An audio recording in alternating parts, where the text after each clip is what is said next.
This week, a new effort to create a federal pilot program that aims to provide low-income families with regular cash payments. It's called the GAIN Act, or the Guaranteed Additional Income for Families in Need.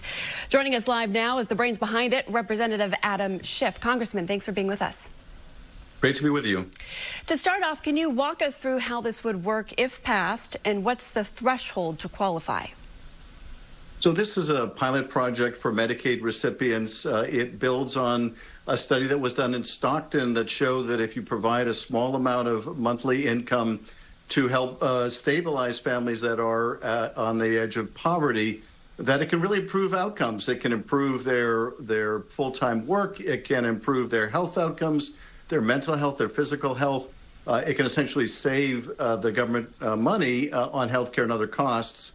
So this is a pilot project. It would authorize the HHS to provide 10 grants to states or local governments to try whether $500 a month payments over a period of time will improve health outcomes and essentially save taxpayers by getting better results for people at lower cost. You can imagine when you've got a child who is battling cancer, transportation costs to and from the hospital, the added financial worries and stress on the family, time away from work, all of those things can actually affect health outcomes, and providing this additional support may be a very cost-effective answer. You mentioned those $500 payments over the course of 5 years, that time period. And as you pointed out, you have to be Medicaid eligible. So where would this money come from, and how can this be sustainable? Well, it come from the CMS agency within the Department of Health and Human Services. It is authorized under this bill to try this pilot. And essentially, states and local governments could apply for grants under this program. They would propose the parameters of it. It could be mirrored after what Stockton did, or it could use a different approach. And the government would essentially require that the results be evaluated. There'd be a control group that wouldn't get the additional support. We would track health outcomes in those families as well as those who are in the pilot. It's a way of determining, is this a good, cost-effective way to deal with a lot of health crises that people on the edge of poverty are facing. And speaking of that, critics say there's no guarantee the money won't be used for non-necessities. How do you answer that? Well, this has been tried in other places. This won't be the first pilot project. And that really has not been the case. It hasn't been borne out by these other studies. In fact, it's used for, kind of necessities of life, like transportation costs, like buying diapers, like buying things that are really necessary for families. And the other worry people have is, well, will this discourage work? But in fact, the studies that have already been done demonstrate it doesn't discourage work. In fact, it makes work more likely because many people, if their car breaks down, can't afford to fix their car. If they need childcare and have an emergency, they can't afford childcare.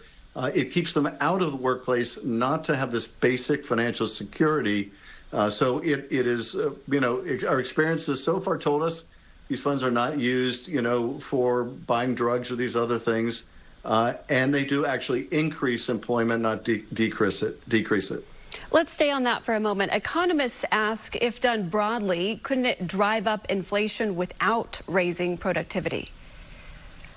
Well, I think before we worry about whether this should be done on a national basis, we should test it out, try it, let 10 different states or local governments test it and see what the results are. And if it pencils out, it pencils out. That's great. If it doesn't, it doesn't. But let's not be afraid of the results because this did work very well in Stockton. It has worked in other environments as well. And I think it could be a very useful tool. And then we can decide, should this be expanded into more than a pilot? What are the chances this passes in a Republican-controlled House? A reality check here.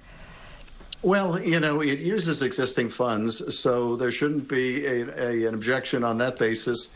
But, I would expect that there were going to be many Republicans that just don't like the idea of providing assistance to people unless, frankly, they're very wealthy people and you provide it in the form of special tax benefits.